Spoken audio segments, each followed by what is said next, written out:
Thank you for being with me today. I have a really special guest with me today that I have been wanting to share for a while, but for one reason or another, it wasn't happening. But I'm happy to say it's happening today. My guest today is probably in my top maybe 5 people most important in my life, and I'm including my family in this. Um, he has changed my life in a way that nobody has changed my life ever. Um, the wellness that I feel today and who I am through that wellness, I can thank him for it. And there's not much more than I can say that's more important than that. His name is Bhupendra Soneji, and he has been my yoga teacher, my guru, for the past 22 years. 6 months after I was diagnosed, somehow I found him. It was divine grace, really. It was the only way I can put it. So today, he has agreed to be with us, be with me, and just talk. We're just going to talk. And I want you to get to know him, and I want you to get to know what he's all about. And hopefully, not hopefully, I know we will be having some amazing pearls of wisdom. So I won't continue. I will let you see who I'm talking about. Wait, let me put my glasses on so I can see what I'm doing.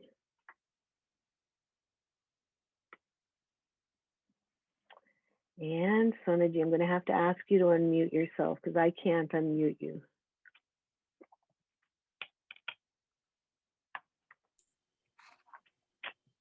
Welcome. I would say you're welcome too. Thank you. So let me tell you the reason I wanted to interview you, that I wanted to talk to you and have and share you, because that's really what I'm doing. I'm sharing you. I've kept you to myself for a long time. It's time for me to share you. I think it's important that people get to know who you are. And I think it's important that you talk about what you want to talk about today. So I'm going to give you free reign, and I'll ask questions just because I'm curious.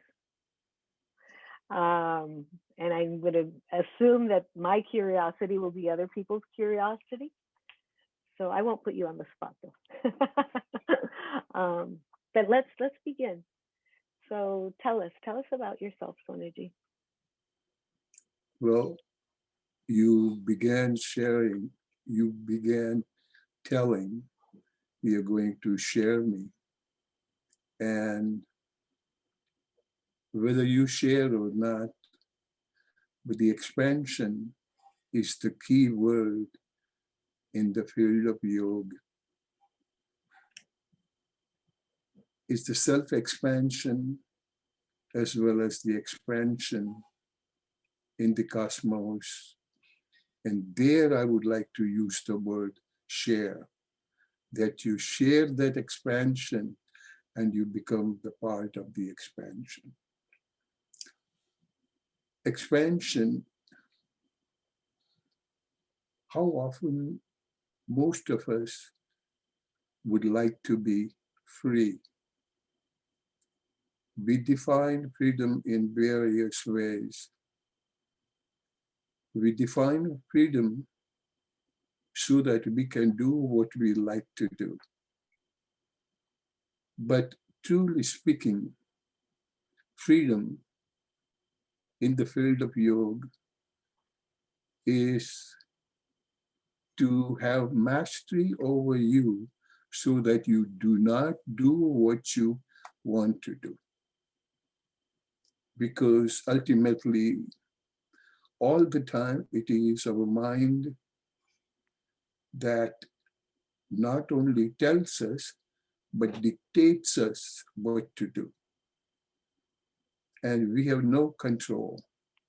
Nobody likes to have a boss, per se.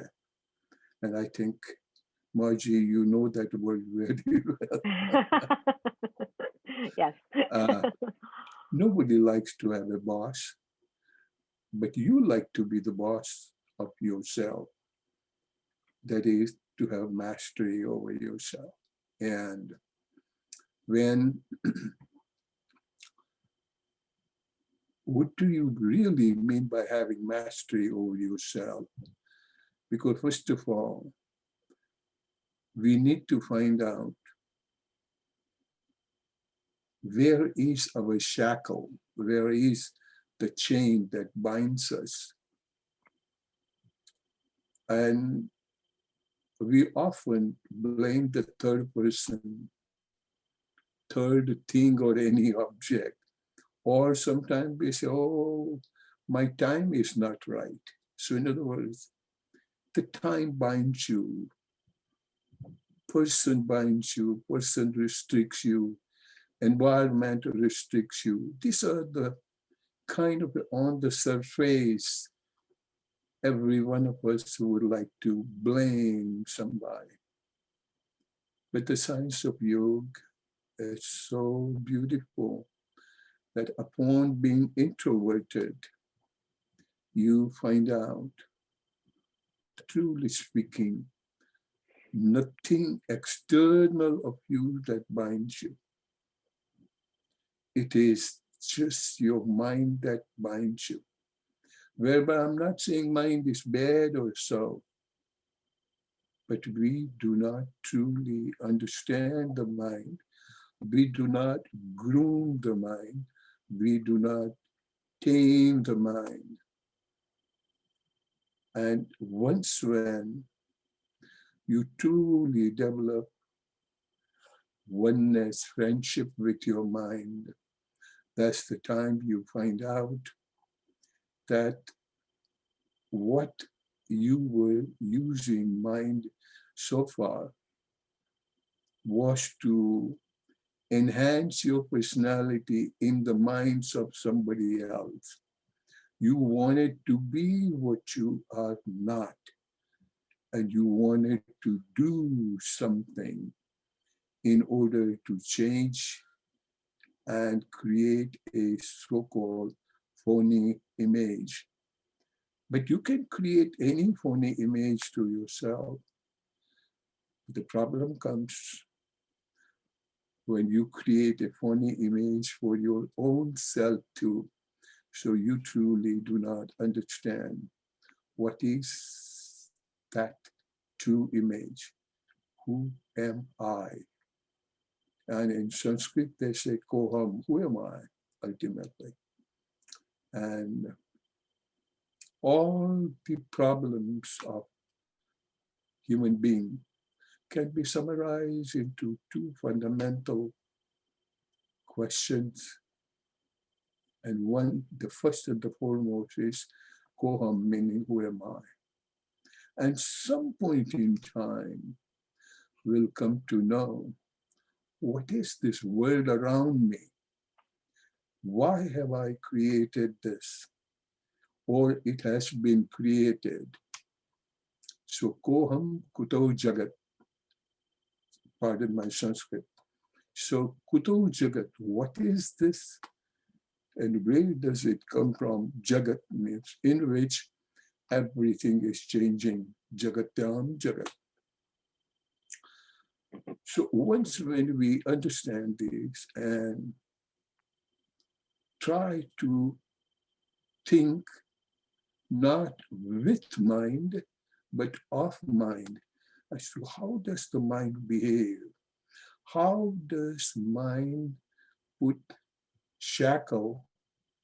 And sometimes I love to use the word golden shackle, because golden shackle, we love to have it. But we don't know we are being bound by it. So every one of us would love to have the freedom. Yoga and freedom go together. Yoga and expansion go together. So when that freedom is made available to us, by us, of us. Really speaking, we all are free, but we allow this monkey mind of ours to restrict us, to bind us. And that is so uniquely beautiful. Those great scientists from Bharat, India, and I call them scientists because they spent years and years in their laboratory. And that laboratory was nothing but one own self. That external self, external body, when their eyelid drops, when their body attains the steadiness, laboratory gets organized. Laboratories, the research just begins. And that's the time they start exploring as to the being by which the movement take place and the changes take place. And that creates apparently to be a real image, which is so phony. That is called mind. And all our 5 sense organs, they are just the instrument, but the connection within yourself, the 6th sense, what you may call it, is the mind, and with which we observe the entire external world. And we spend entire life in studying what so-called our world is. But the true power, the true server, true observer, if I may call it, never gets studied until the end. And by the time you just come to know where did my entire life went, eyes gets closed. So the science of yoga, so far as I'm concerned, it's so beautiful. And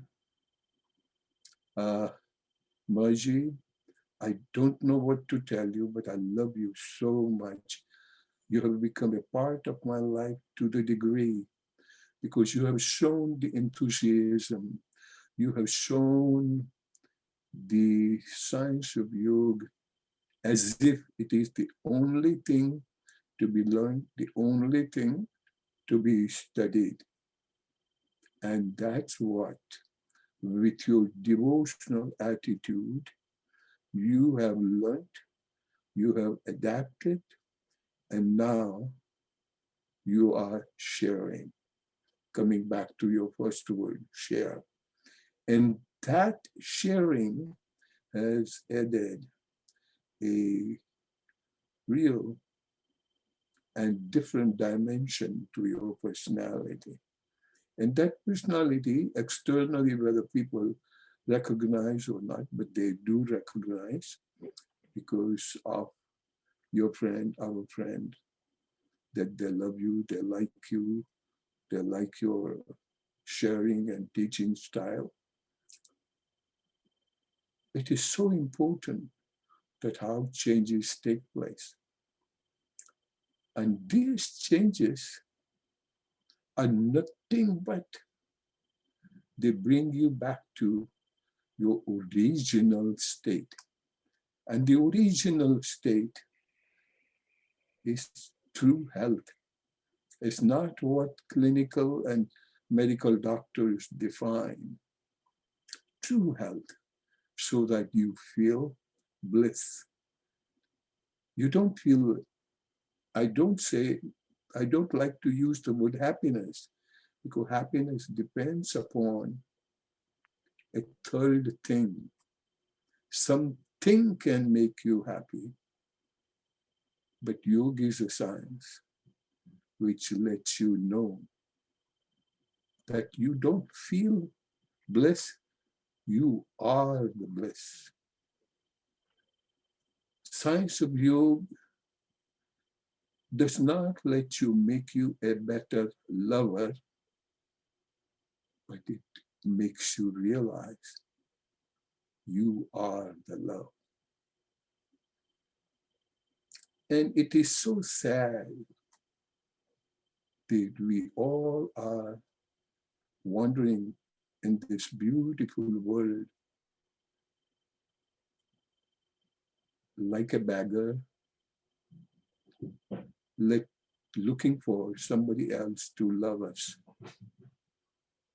But we forget that everybody else is also looking for the same. So what a beggar can expect from a beggar? A beggar. I'm not saying it in an insultive manner, No. but the point I'm making is you seek from another seeker who is seeking the same thing and forgetting, realizing it, knowing it, that that's what you are. And if I can summarize a little bit, or in a comprehensive manner, I would like to mention that we spend our entire life in a total darkness, looking for a black cat, which is not there. Oh, and by the time even the glimpse of that absence of true knowledge come to us, we realize that time is reached to leave the world, and we feel so much of insufficiency. But let me have one more day to live. But a practitioner of yoga, to them, life is so full, purnam, totality, that even he or she considers dying or leaving the body to be also a continuation of life. So to him or her, they do not even look for one more moment, because there is no need to count separation. Everything is continuous. So they don't say that they are dying. So they can die today. At this moment, you can just fall apart, done. And still, you will see some glittering smile on the person. So one notices that sun at the time of sunset has its own so beautiful beauty that we all start to see the sun set. And if a yoga practitioner, you will see sunset to be equally or much more glorious than the sun during the daylight. I'm sorry, I might have said it a little metaphorically, but that's truly it is. Mm-hmm. And once having seen the significance, once having seen the way mind works, all the disturbances, they get observed, and mind at that time behaves like a small child, that when mama observes, mind quiets down, the child quiets down and behaves like a good old boy. And really speaking, it is good old boy, but the boy also has a different freedom of exploring. So the mind wants to explore. And Well, why? that's its characteristic, right? That's the mind's Exactly. characteristic. That's right. And you said it very well. And talking about the characteristic, mind has two characteristics fundamentally, laya and vikshepa. Again, Sanskrit word, pardon me. Laya means if it has nothing to do, mind does what I jokingly call snorasana, meaning mind start flowing or gets sleeping off. And the second thing is vikshepa, wandering all over. So even if somebody is listening to us now, but then their mind might go off here and there and say, hopefully this guy finishes so that I could do something else. Anyhow, and so even I have had various people asking me this question, that when we sit for dharana, the contemplation, or we may generally call meditation, which is not so. So even for that one, even after 2-3 minutes, and once the instructions stop being given, then they open their eyes and what to do next? And I said, that is not to be done. So Yeah, can you expand on that, Soneji, please? Because I think it's important that you explain that. The importance of that silence after the guided meditation, right? beautiful. It's a very good question, Margie. I appreciate that.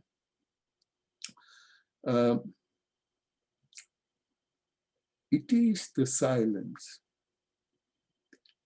And before even I say, what is the silence?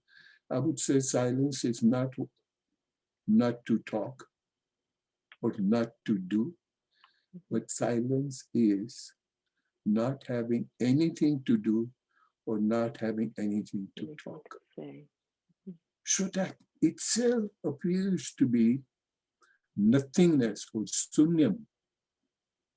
But in that sunyam, absolutely brand new world appears, totally a different universe, and that universe is ever expanding universe. And for that, Sanskrit word is Brahman, ever expanding and ever new. And the beauty is, so we measure, but what is that? But that toward the end find out, Soham Asmi, that I am. The power, the Vishmay, the beauty is so vast. And some of the beauty is straight in front of us, but we don't see it. And those, I would like to mention a few words about it. Just think for a moment that if you have to carry a bucket of water from your 3-story building from ground floor to the first floor, you really exert quite a bit of fatigue and force. But do you know that millions and billions and trillions of gallons of water from the lake ocean, they rise up, forms a cloud, and cloud turns into rain, and beautiful sprinkler system sprinkles the water all over all the forest where there appear to be no gardener, but it is an non-formed or abstract or intelligent gardener that takes place. And this is how so everything, every being is so interdependent, and everything acts like one unit. That one unit, we can call it God. Because God is a convenient word we use. And we think God to be something superpower. God, we think something to be that body who can solve our unsolvable problems. But now coming to your question of that silence. It is that silence that reveals to us the beauty of this universe, the power, the awareness, the consciousness that truly runs this world, that truly exhibits the world, that truly is the eternal power. And when I say eternal power, Sanskrit word for eternal power is Brahman, and that is, we use the word reality, but what scripture uses the word reality, and what we understand reality, there's day and night difference. What we call reality to be that which is perceivable, which is objectfully recognizing that such thing is this. So with the name and form, we recognize it. And as a result, whosoever has name and form has time period of existence. And something I still cannot call thing, but I have to use just to express myself.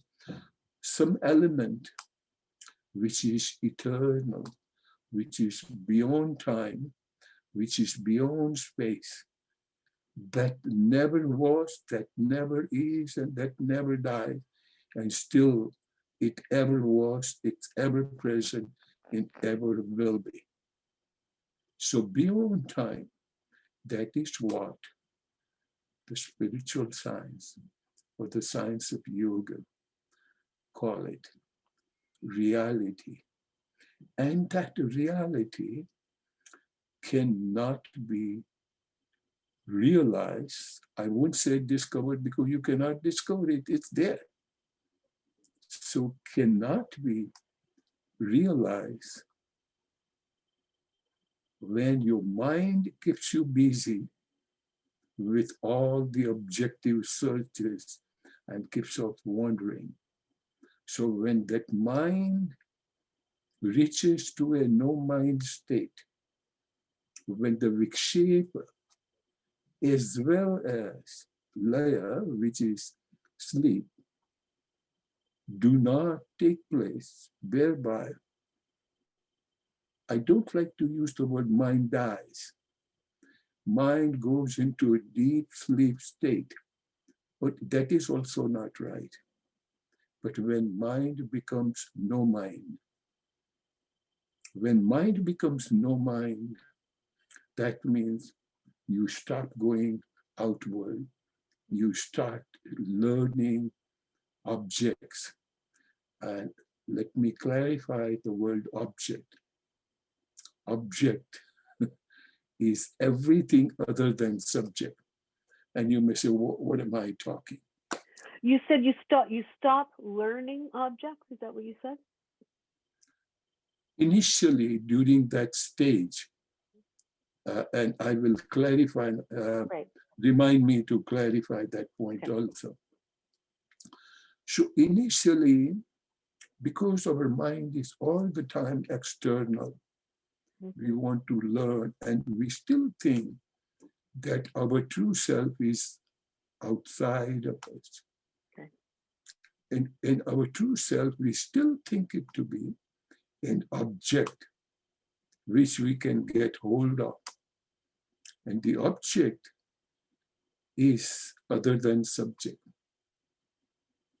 No, I'm So glad you're discussing that, because that's a really important point. Yeah. exactly, yes. And that point I will bring it to in a short time. And it's a very, very important point, because sometimes people think that they do not care for the object, so they go somewhere, and that somewhere may be heaven, and they will find it there. It is not so. It is here now. Your awareness just changes.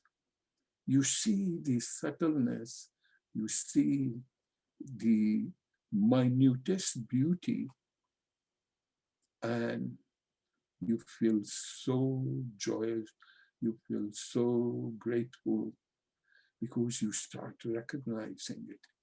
That element, that beauty start getting revealed to you.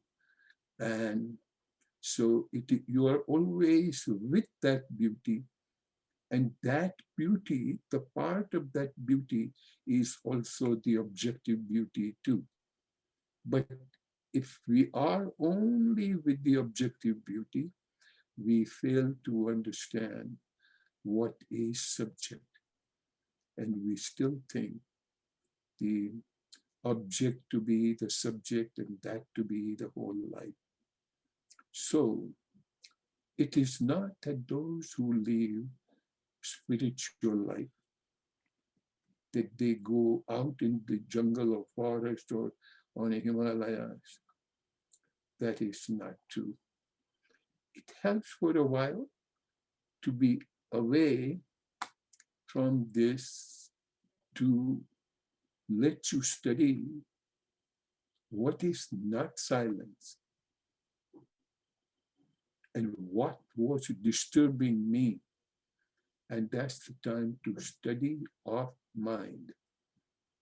But once you even the top of the mountains of Himalaya, what it reveals to you, the same thing can be revealed sitting in one corner in your house or out in any garden or even in the car or at work or any place. It's just a matter of awareness. Awareness. So the awareness, I can say, science of yoga, a science of awareness. And you're bringing up awareness, and you're bringing up the mind, and the mind being distracted and looking. Can we talk about the mind that is observing the mind? Mind observing the mind. Beautiful point. Because understand, in this living body, any observation that takes place, mind is needed. Mind is your best friend. Mm-hmm. If you really study and you develop the friendship with the mind and telling mind that I listen to you all the time. Now you listen to me. So that's the time mind has to come to know that what is the true power. Until then, we were identifying ourselves with the mind. So mind says, go, better is my popularity and bigger is my identity. Mind will love it. But mind will also love your true mastery. So what you are, because mind is nothing but the disturbing, or not disturbing, even a covering membrane to your true self, so that you never ever think that your true personality is anyway something other than mind, what mind is telling you. So when you reach to no mind state, silence the mind. Now I'm using the word silence, understand? Mhm. When you're silencing the mind, that's the time you come to know that, yes, what that disturbance is.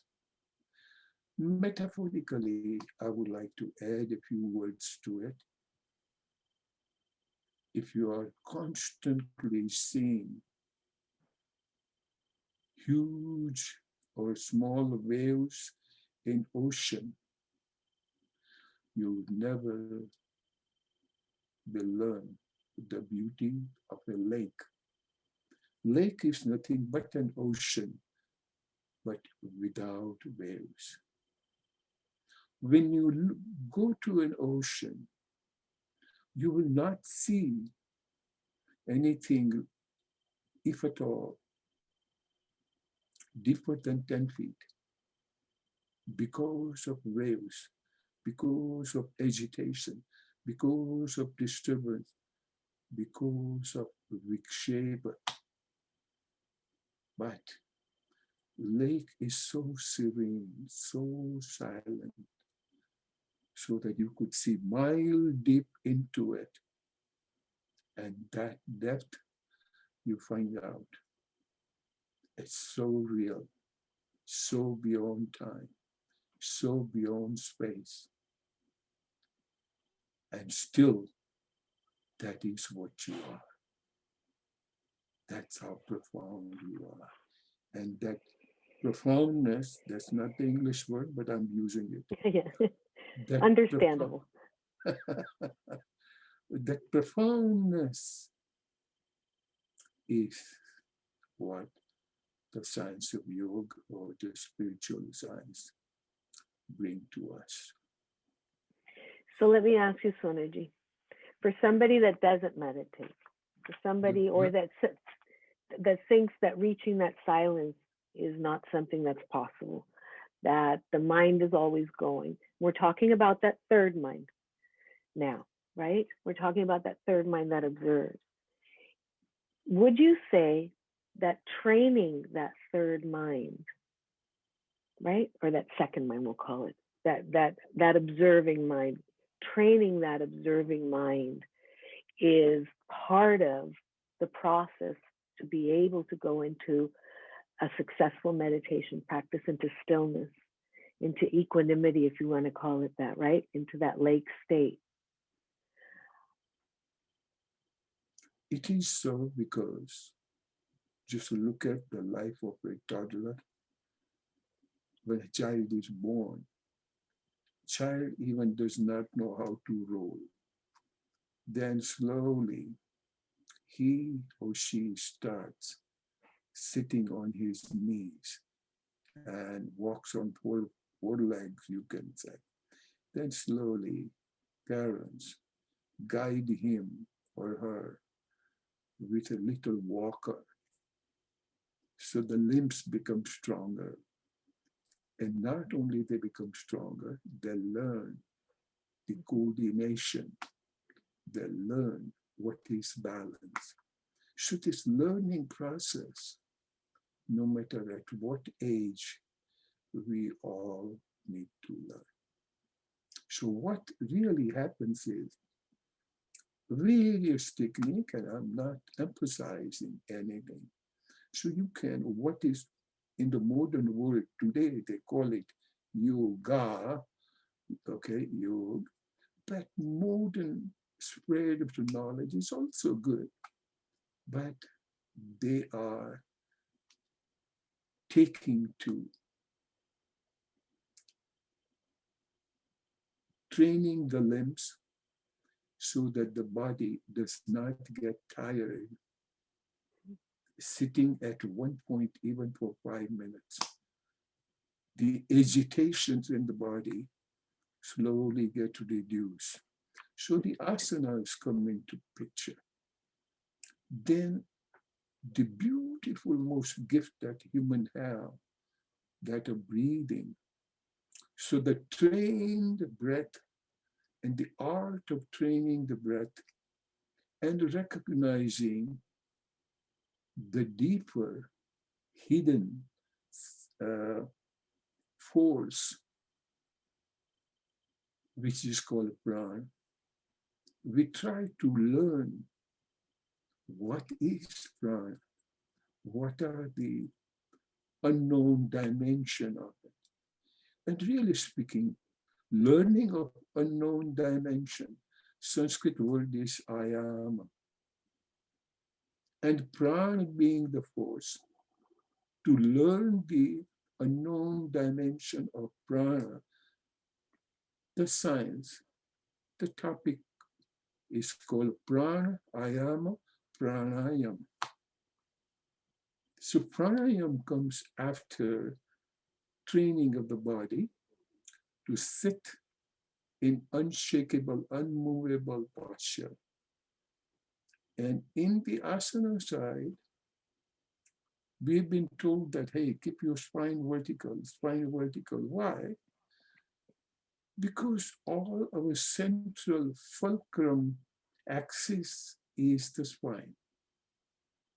And that fulcrum axis, along which or during which the subtle movement of prana take place, that to be recognized during the course of pranayama. We have the asanas, we have the postures. So after, and the pranayama, that's not the end of the story. Once when you start seeing the subtle dimension, and what I meant by subtle dimension, I see you and I, we're speaking on computers, and we get overwhelmed and astonished by the computer. But we fail to recognize the power behind this electricity. Mhm.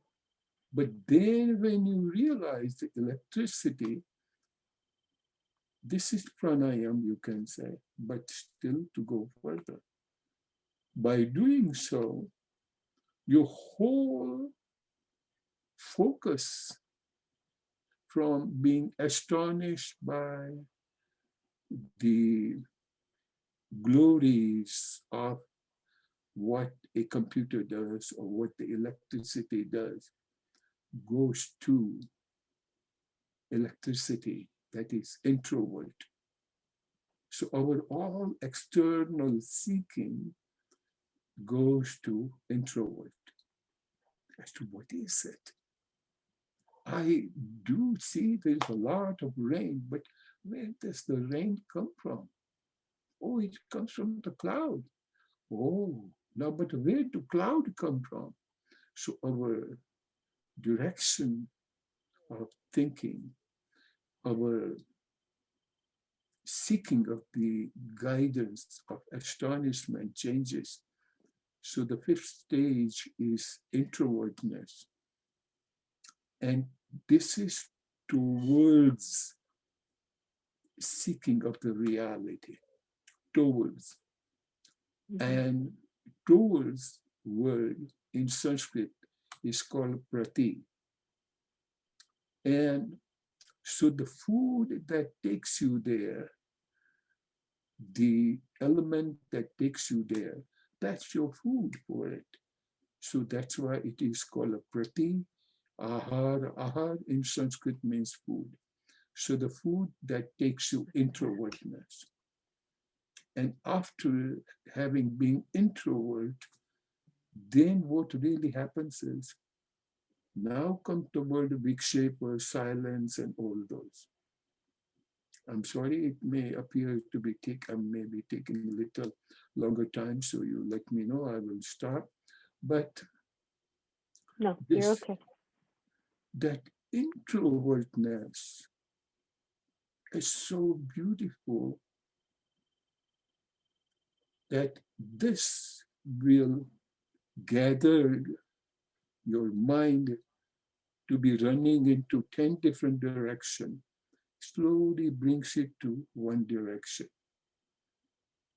And that one direction, what really happens is your, your zone or your zonal dimension of your mind's activity is slowly gathered.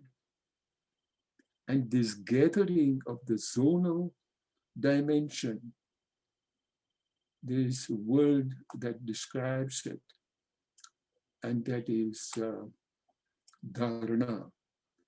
And dharana, the first sutra of Yoga Sutra by Patanjali says, Desha Buddha Chittasya Dharana. Desha literally means country. Buddha means to restrict or to bind or to narrow. Chittasya, that of mind, is called dharana.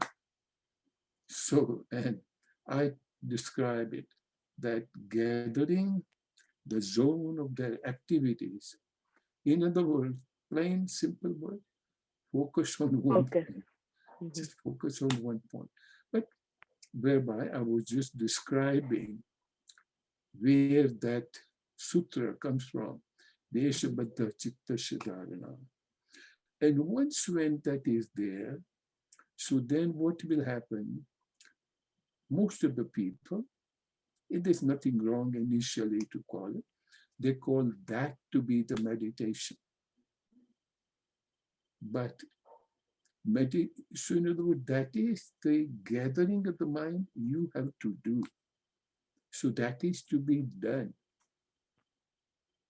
And slowly what will happen at that stage, there are three-dimensional activity which is taking place, because it is you who is the doer, or who is, if I may use the word, meditator. You are focusing on one object, and that's the point of object of meditation. In the process, connecting the meditator and the object is called meditation. So observation, observer, and observed, there are three. And when the intensity grows, when the intensity denses, again, that may be my word, pardon me, but so you understand, when it comes to the abstract form, the meditator almost appears to be absent, because you cease to exist. You are in so much love of that object. And simple example I can tell you, and particularly mothers can appreciate that point. When mother has given birth to a child, or even in a later stage when mother is in love with the child, it's a question when she is not, but when the intensity is so strong that even she does not realize anything. She's neither hungry, she's not sleepless, she has all the energy, everything. Everything is the child. So she remains absent, and only the child remains. And as a result, she was so-called meditator. She was the observer. So now the observation also stops. What remains is just the object.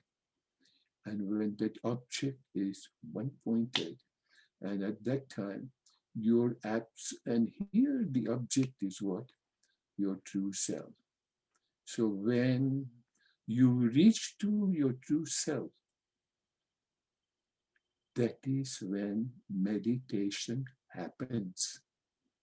You cannot do meditation. So that's when it stops being objective and becomes subjective. Beautiful. Okay. And then that when it continues, and when I say continuous, there's a beautiful metaphoric comparison that when you are pouring an oil from one vessel to the other or filling in a bottle, you when you're pouring it, what happens?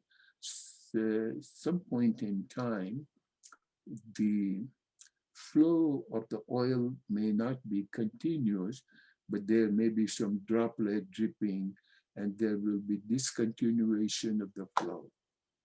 But when the flow is continuous, as if both the pot and the link is connected continuously, that stage is called samadhi.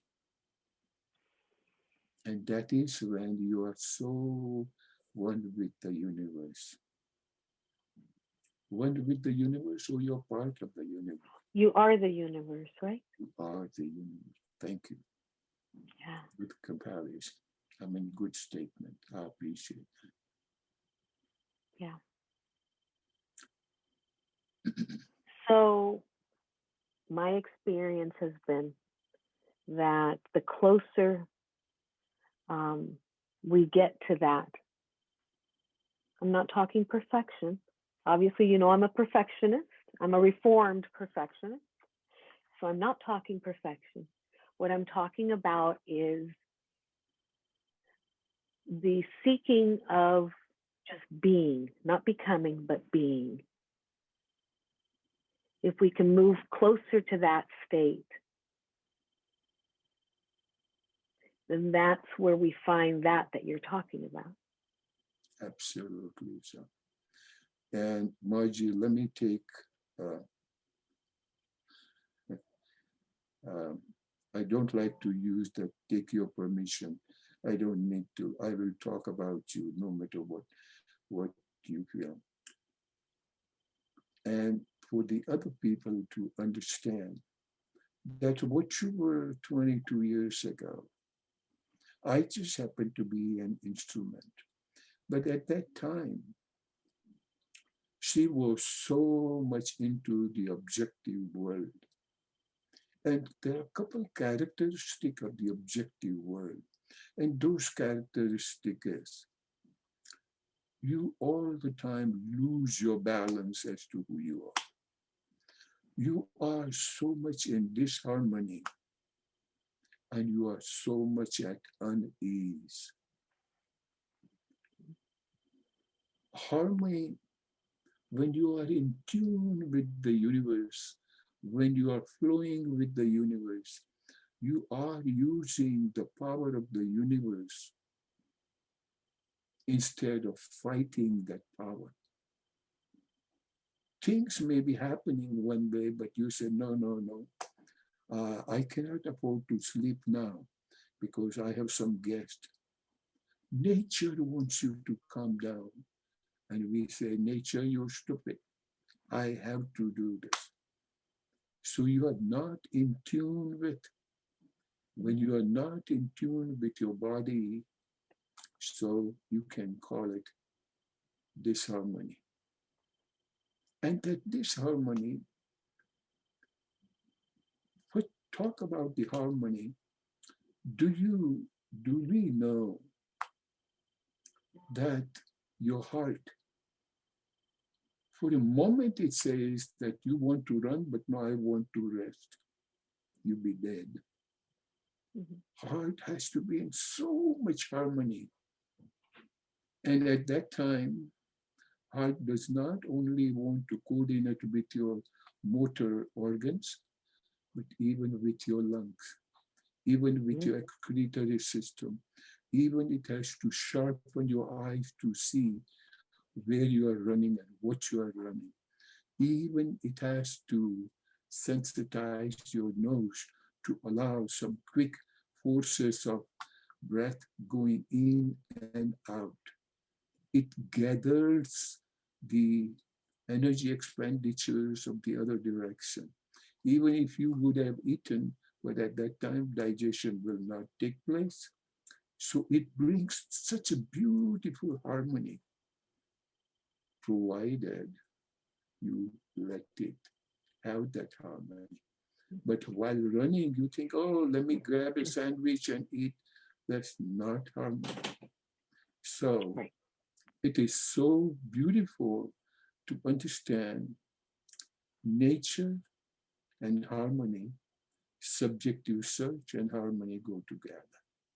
So, Margie, ask yourself, dear, 22 years ago, and during that time, 25 years ago to 22 years ago, your life was so helter-skelter, running all over, and you wanted to be the master, you wanted to be the best in your eyes, in your pony calculation, and for which you were paying the price. Yeah. So, it's exactly what you were talking about earlier when we started this interview. It's exactly what we've come full circle. Yeah. Exactly. So disharmony, imbalance, and with this, your body does not feel at ease. When body wants to sleep, you let it sleep. When body is genuinely hungry, that's the time you feed.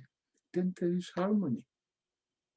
But when you are not in harmony, definitely you are not in balance, and vice versa. And as a result, you feel not at ease. And just looking into the English language, the synonyms and antonyms like appear and disappear, okay? And so the word this indicates no. When the body is not at ease, it is at dis-ease. And to that dis-ease state, you can give any name. And you can go to a particular specialist. And if you happen to have, as an inheritage from your parental side, certain weaknesses in certain parts, if your father or mother had a weak heart, you will inherit age. So anytime that this ease take place, it will affect your heart first. Then you go and talk to cardiologist. I'm not saying don't go, please don't misunderstand me. Yeah. When you go to the cardiologist will treat the heart. But cardiologist himself or herself does not know, nor the patient know, that this disease came into picture when the body was not at ease. And when the body was not at ease, because there was imbalance. And why there was imbalance? Because there was disharmony. Disharmony. So, I'm sorry to remind you, my dear, but this is when it struck you and you slowly start looking into the factors that was bringing disharmony to you. And as soon as you start looking into it, you start observing your monkey mind. And that monkey mind started recognizing that I am trying to be a perfectionist. I'm trying to develop an image in the eyes of the society that I am going to be the best mother, best businessman, best wife. But we forget what is the bestness in us. Another English word, bestness. But very understandable. So, yes. I'm and that's the bottom line, Soneji. You started with this, and we've come full circle. We went roundabout. Everybody was thinking, where are they going? but we came right back to where we began. Yes, that's the bottom line. So to say, we all owe to ourselves. We do not want to be sick or diseased to understand this. A wise person is a person who learns from other people's mistake. And we all learn some point in time. Listening, it's so important that we listen, but listen here, right? And for that also, the three beautiful words in Sanskrit, Shravanam, Mananam, and Nididhyasam. Shravana means to listen fully, attentively. Mananam means to contemplate on it so that verbatim you understand all what you heard. And Nididhyasam means putting into practice so that what you heard and what you contemplated become the part of your life. So at that time, nobody else has to tell you that, hey, Margie, don't touch the fire. It is hot. It is hot. And that's your experience. Nobody has to convince you that that's what it is. Yes. So beautiful. Yeah, it's yeah, Soneji. It's time for us to go, but this is just part one. Okay. Okay, because I want to share you again. So what do we conclude this with? How do you wrap this up? Everything we've discussed, how do you wrap it up?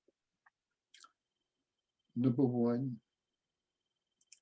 to remove the wrong image that yoga is exercise. That's number one. Yoga is a science of awareness. Secondly, my suggestion would be, even for 2 minutes or 5 minutes, have time for your own self only, nobody else. Another point, that which to gather your mind in dharana fashion, what we call meditation. Just start observing your breath.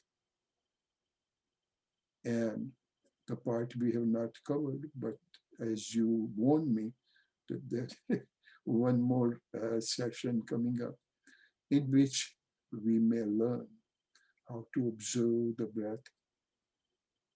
And these focusing devices, we don't have to depend upon outside. Breath is always with you.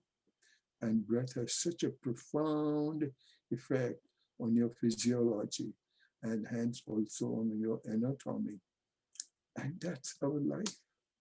And utilizing the effect on physiology and on anatomy, you start feeling healthier and then use the health to further define your health, further peace of mind, and ultimately, everybody loves to have joy, the experience of joy. And that we come to know it's not outside of us. We are the joy, we are the love. So we'll do that. So right So now, part two, we can do that, right? yes. Okay, all right. I'm going to take you up on that.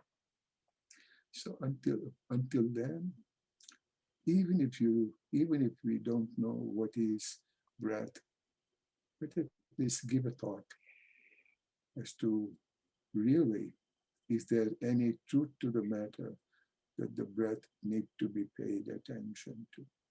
Observe the breath. Find 5 minutes to it and contemplate on what is object and what is subject. And if I could add, if I may add, that saved my life, my breath. Yes. My observation of my breath. And Margie, let me tell you, my dear, it's not only your life, it is saving everybody's life. Mhm. We are not being observer of the breath. We are on a deteriorating cycle. Yeah. We cannot understand the life to be enjoyed, but we are going Monday to Sunday, and we are dragging ourselves. Instead of drag, we'll come to know what a joy it is just to be. And look at the smile on your face. Yeah. Well, yeah. I, that's breath is my thing now. That's what I'm always advocating because of that, right? So, I could see your proprietorship on your breath. my breath. All right, Very Soneji. good. Oh my gosh, I'm so glad we did this today. I am so happy about this. I am so grateful. I know. I'm so grateful for you. I'm so grateful for everything you've done for me and for so many. And there's part 2 coming up, so I'm going to keep you to that. Adios. Adios.